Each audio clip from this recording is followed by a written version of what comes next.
Desde Marchena, Sevilla, Andalucía, aquí estamos para llevaros un nuevo vídeo, donde hoy vamos a hablar de lo que ocurre si incubamos con baja humedad relativa, si incubamos con un 20, 30, 40, hasta 50% aproximadamente. Ya sabéis que la humedad relativa aconsejable tiene que estar en torno al 55%, 60% aproximadamente, teniendo en cuenta que debemos aumentar un poquito los últimos días de la incubación. En vista de que la semana pasada sacamos un vídeo comentando qué ocurriría si incubáramos con una humedad relativa alta, en vista de la aceptación que ha tenido, pues hoy vamos a hacer lo contrario, lo que ocurre con baja humedad relativa. Como todos sabéis, a lo largo del periodo de incubación, el huevo tiene que ir perdiendo un peso determinado progresivamente. Si estamos incubando con una humedad relativa baja, este peso puede que sea mayor al que debiera perder con una humedad relativa correcta.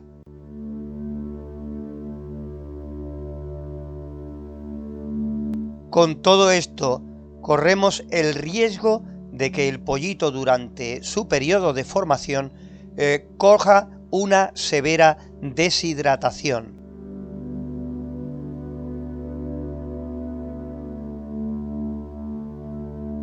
Una baja humedad de incubación también puede influir claramente en que salgan polluelos demasiado pequeños o pollitos con malformaciones, pollitos débiles o también pollitos que a lo largo de la incubación con baja humedad relativa se posicionen mal dentro del huevo, produciendo esto pues que no lleguen a nacer por esa mala posición o incluso que tenga un nacimiento demasiado largo a la hora de la rotura del huevo y demás, y no te extrañe que en más de una ocasión necesiten de ayuda.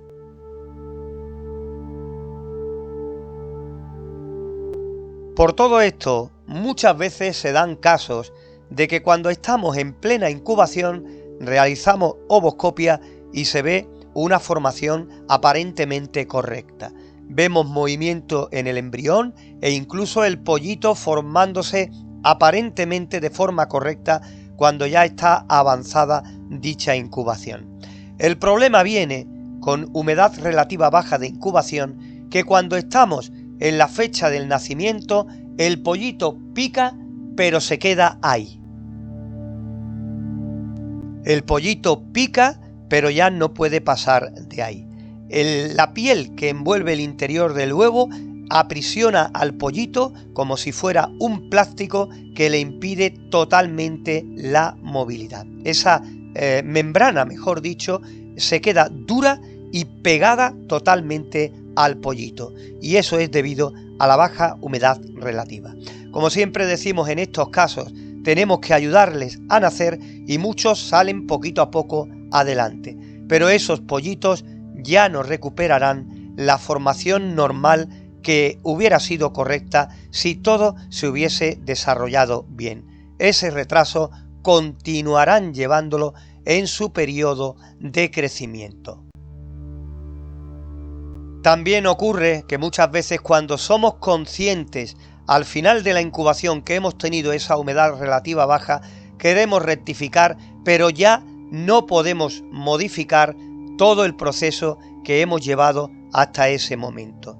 Ya será muy complicado, muy difícil que la cosa vaya bien por aumentar la humedad en esos últimos días de la incubación. Espero que de todo esto que hemos hablado en este vídeo pues te sirva algún día de ayuda, o por lo menos lo tengas más claro ya con estos dos vídeos, este y el de la semana pasada, de lo importante que es tener bien fijada la humedad relativa. Quizás demos más importancia a la temperatura que a la humedad. Muchos de vosotros incubáis simplemente metiendo un recipiente con agua y ya está, y no es lo correcto. Muchos lo hacéis porque no tenéis más medios y no podéis conseguir medidores de humedad relativa, pero otros a lo mejor estáis en el 70% o en el 45% y os lanzáis a incubar. Siempre viene bien que sepáis todo esto.